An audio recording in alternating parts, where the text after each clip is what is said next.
Some stories don't start with sunshine and roses.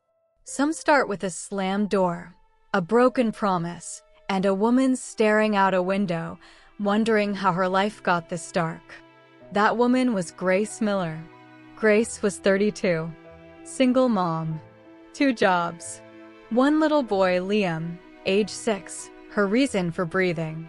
To most people in the small town of Madison, Indiana, Grace looked fine. She smiled when she had to.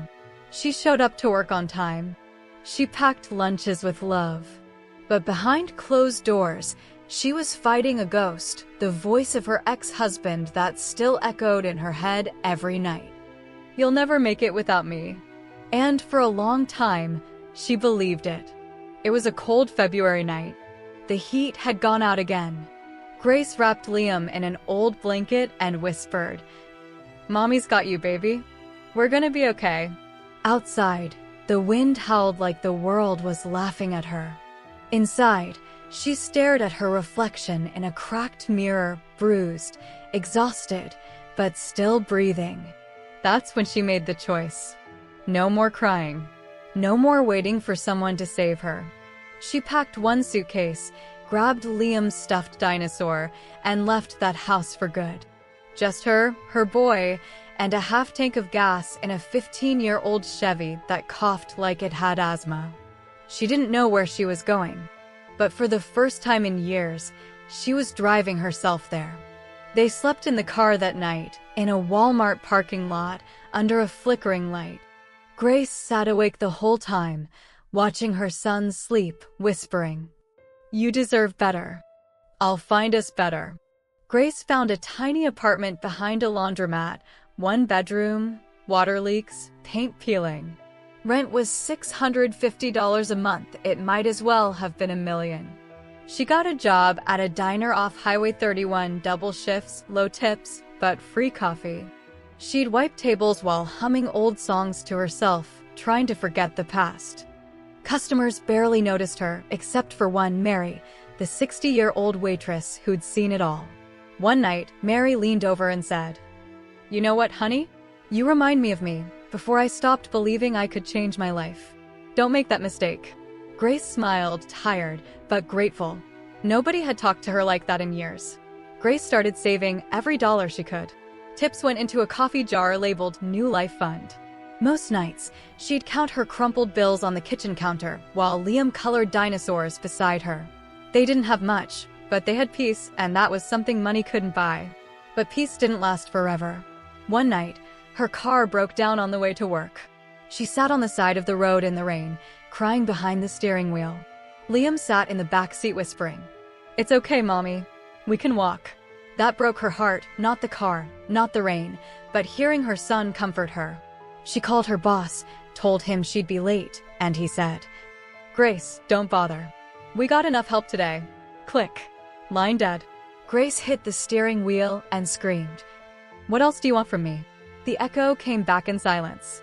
But somewhere deep down, a small voice whispered, "Keep going. You've survived worse." And that was enough.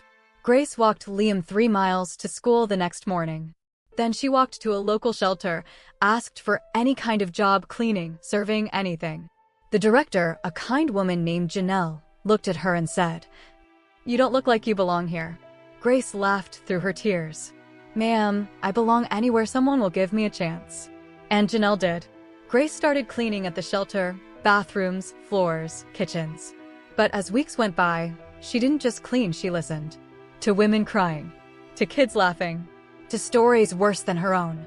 That's when she realized she wasn't broken. She was healing. Sometimes, rock bottom isn't a curse, it's a foundation. One night, after her shift, Janelle found Grace sitting in the office, filling out forms. "What's all this?" Janelle asked. Grace looked up, nervous. "I'm taking online classes, social work. I want to help women like me." Janelle smiled. "Now that's what I'm talking about." For 2 years, Grace worked days and studied nights. She'd fall asleep on her textbooks, wake up before dawn, and do it all again. It wasn't glamorous. It wasn't easy. But every time she thought of quitting, She'd look at Liam's drawings on the fridge, a stick figure of her, with a cape, labeled "My Hero." That was her fuel. Time passed. Grace graduated. Not with honors. Not with a fancy gown. But with pride. She got hired full-time at the same shelter where she once cleaned floors. She became a counselor for single moms, a voice of strength for women who thought they'd never make it out. Every time someone said, "You don't understand," she'd smile softly and say, "Actually, I do." Grace's story started spreading online. Someone shared a post about the woman who went from cleaner to counselor. It went viral on Facebook. A local reporter interviewed her. She told her story honestly, no sugarcoating, no pretending. The headline read, "From Broken to Unbreakable, a Mother's Fight for Freedom." People across America saw it.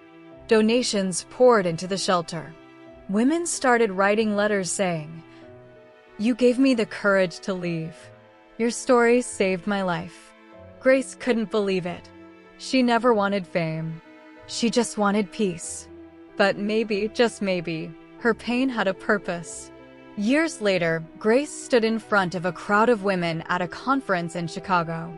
She was nervous, her hands trembled, but her voice was steady. "I used to think being strong meant pretending I was okay. But real strength is saying, I'm not okay, but I'm still standing." The audience rose in applause. Some cried. Some smiled. All felt seen.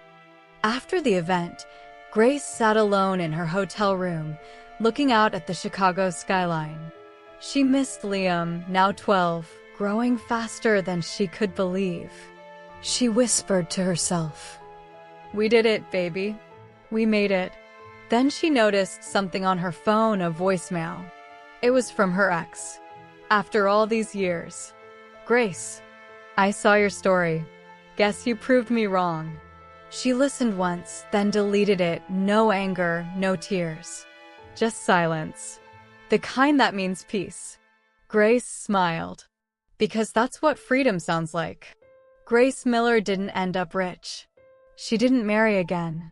She didn't find a fairy tale. But she found herself. And that was worth everything. She's not broken anymore. She's unbreakable.